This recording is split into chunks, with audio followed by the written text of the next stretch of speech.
Konsep pengangguran dan juga kategorinya. Yang pertama adalah definisi dari pengangguran. Pengangguran merupakan suatu keadaan di mana seorang yang tergolong ke dalam angkatan kerja ingin mendapatkan pekerjaan namun belum memperolehnya. Menurut Sadono Sukirno tahun 2016, pengangguran adalah perbedaan antara penawaran tenaga kerja dengan permintaan kerja pada tingkat upah tertentu. Seorang baru dikatakan menganggur jika ia berada dalam usia kerja, sehat secara fisik dan mental, serta aktif melakukan upaya untuk mencari pekerjaan. Kedua, jenis atau kategori pengangguran. Yang pertama ada pengangguran friksional. Pengangguran friksional merupakan pengangguran yang timbul karena adanya rentang waktu yang dibutuhkan untuk berpindah ke pekerjaan lain. Yang kedua ada pengangguran struktural, terjadi karena ketidakcocokan yang mendasar antara keterampilan dimiliki dengan keterampilan yang diperlukan oleh para pencari kerja. Yang ketiga ada pengangguran musiman. Pengangguran musiman merupakan pengangguran yang terjadi karena adanya fluktuasi kegiatan ekonomi pada waktu-waktu tertentu dalam satu waktu. Lalu, peran pelaku dalam pasar tenaga kerja. Yang pertama ada pelaku rumah tangga yang merupakan penyedia atau penawar. Individu adalah pemilik faktor ekonomi tenaga kerja. Mereka memutuskan apakah masuk ke dalam pasar tenaga kerja atau tidak berdasarkan tingkat upah, tingkat pendidikan, dan juga preferensi. Yang kedua ada perusahaan. Perusahaan berperan sebagai pembeli atau penawar atau perminta. Perusahaan berperan sebagai pihak yang membutuhkan tenaga kerja untuk dikombinasikan dengan modal guna menghasilkan barang dan jasa. Yang ketiga ada pemerintah. Pemerintah berperan sebagai regulator atau pembuat kebijakan. Pemerintah menjaga keseimbangan dan juga keadilan bagi pasar kerja melalui kebijakan upah minimum, hukum ketenagakerjaan, dan juga program pelatihan. Baiklah, saya akan menjelaskan materi mengenai penawaran tenaga kerja. Penawaran tenaga kerja adalah jumlah tenaga kerja yang tersedia dan ditawarkan oleh masyarakat atau individu pada berbagai tingkat upah dalam jangka waktu tertentu. Misalnya, perusahaan membutuhkan sekitar 10 pekerja untuk memenuhi beberapa output yang menjadi tujuan dari perusahaan tersebut.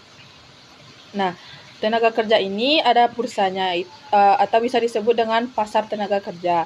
Pasar tenaga kerja adalah tempat atau sarana yang mempertemukan antara pencari kerja dengan pemberi kerja untuk melakukan transaksi pertukaran jasa. Contohnya ada pada aplikasi LinkedIn yang mempertemukan para pencari kerja dengan perusahaan yang membutuhkan pekerja. Pekerja itu terdiri dari dua, yaitu ada pekerja terampil, yaitu dengan pendidikan dan melalui kursus yang ada, dan tidak terampil, yaitu tidak menempuh pendidikan yang tinggi. Permintaan tenaga kerja. 1. Pengertian permintaan tenaga kerja. Permintaan tenaga kerja berarti hubungan antara tingkat upah dan jumlah tenaga kerja yang dikehendaki oleh pengusaha untuk dipekerjakan. Hal ini berbeda dengan permintaan konsumsi terhadap barang dan jasa.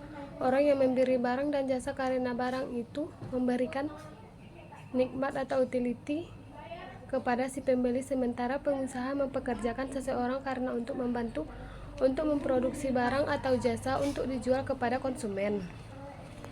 Permintaan tenaga kerja atau kesempatan kerja adalah suatu keadaan yang menggambarkan ketersediaan pekerjaan atau lapangan kerja untuk diisi oleh para pencari kerja.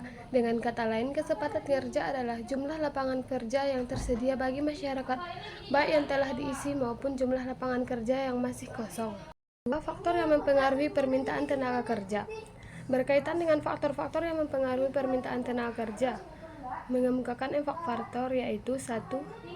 Harga, faktor produksi yaitu upah atau gaji untuk tenaga kerja.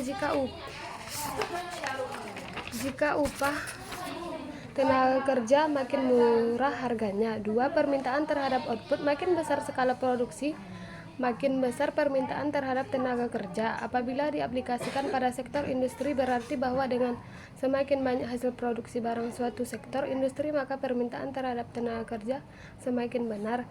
3. Permintaan terhadap sektor produksi lain, yaitu faktor lain yang mendukung hasil produksi.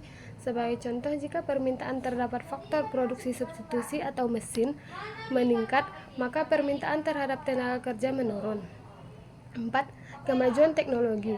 Kemajuan teknologi mempunyai dampak yang mendalam terhadap permintaan faktor produksi. Dalam arti kemajuan teknologi, peningkatan produktivitas, maka permintaan terhadap faktor produksi meningkat. 3. Kategori permintaan tenaga kerja dan pembedanya. 1. Permintaan tenaga kerja jangka pendek. Yang dimaksud dengan jangka pendek adalah jangka waktu di mana minimal satu input dalam produksi tidak dapat diubah. Dalam jangka pendek, modal adalah konstan. Karena modal konstan, maka dalam jangka pendek perusahaan tidak dapat meningkatkan dan menurunkan skala usaha atau melakukan pembelian atau penjualan peralatan. 2. Permintaan tenaga kerja jangka panjang. Jangka panjang adalah suatu periode di mana perusahaan dapat melakukan penyesuaian atau perubahan terhadap input-inputnya, baik itu input modal maupun tenaga kerja. Dalam jangka panjang, modal adalah tidak konstan. Perusahaan dapat melakukan ekspektasi atau penurunan skala usaha dan permintaan. Perusahaan dapat melakukan perubahan semua input selain perusahaan tenaga kerja.